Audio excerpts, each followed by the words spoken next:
Hello and welcome to week 14 in Statistics for Psychology, and the semester is just going right by here. We are going to be looking at chapter 13 and introducing you to analysis of variance, or what we would call ANOVA. The only thing that this means, and this applies to this chapter and the next, where we're looking at one-way analysis of variance and two-way analysis of variance, is up until now, all of the variables that we have taken into consideration have been two levels of that variable. One, two conditions versus another one, or comparing two conditions. But what if you have three conditions?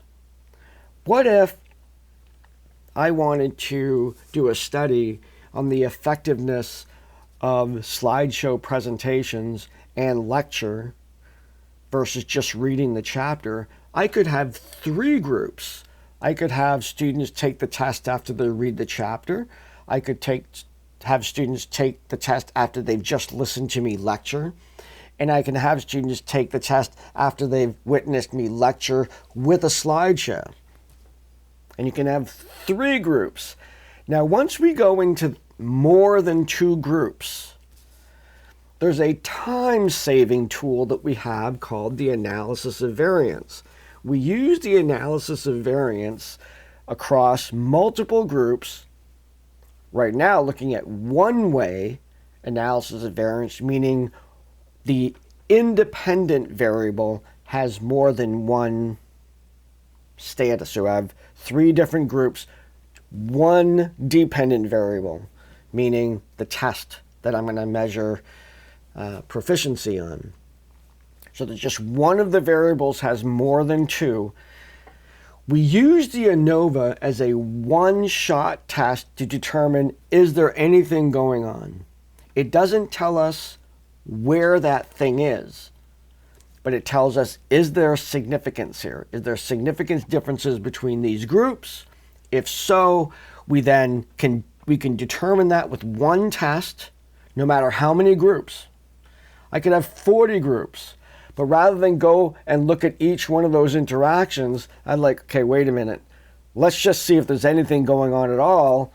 We do the ANOVA, and it says, yes, there is something going on. It gives us some indication as to where that is, and then we back up and we do the individual t-test to follow up on that.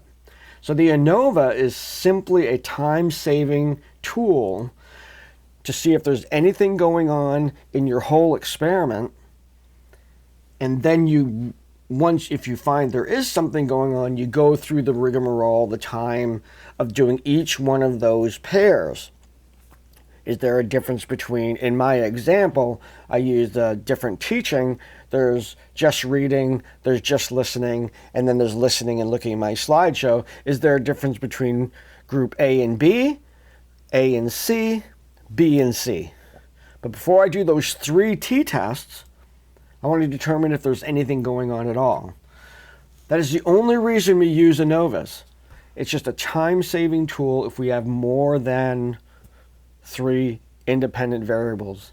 The only difference between a one-way ANOVA and a two-way ANOVA is we have multiple groups, dependent and independent. So our independent variables and our dependent variables are multiple, and we call those divisions matrix analyses. So we'll be getting into that next week, but that's the only difference between a one-way and two-way analysis of variance. Is in a one-way, there's only one variable that has more than one outcome, more than one group. And in the two-way, both your independent and dependent variables have more than one status on them. So that's what we're going to be looking at this week. In the discussion, I'm having you look for an article that uses a one-way ANOVA. Your assignment is to conduct a one-way ANOVA. We're looking at sharks again, similar to the original study that we did on sharks. Now, in terms of your final project, and I hope you're working on this, this is another week of you going into the application or the journal for the APA Monitor on Psychology looking at the in brief and finding articles that interest you. We only have a few weeks of class left here to kind of refine that.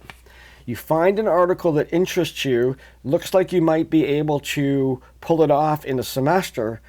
Next week, I'm going to be asking you to meet me one-on-one, and I want you to be prepared with at least a couple of these articles ready to go. It's going to be a very short conversation if you don't have any of this done by next week. So that means you have to find an article that you're interested in replicating in the APA Monitor, and then get a copy of that article either from EBSCO if we have it, or having the librarians get it to you through interlibrary loan. So this is stuff you need to work on this week and make sure that happens. You had the same opportunity last week, this week, and then we need to set up one-on-one meetings so in the last week of class, week 16, you can get your proposal done. A very simple paper to do.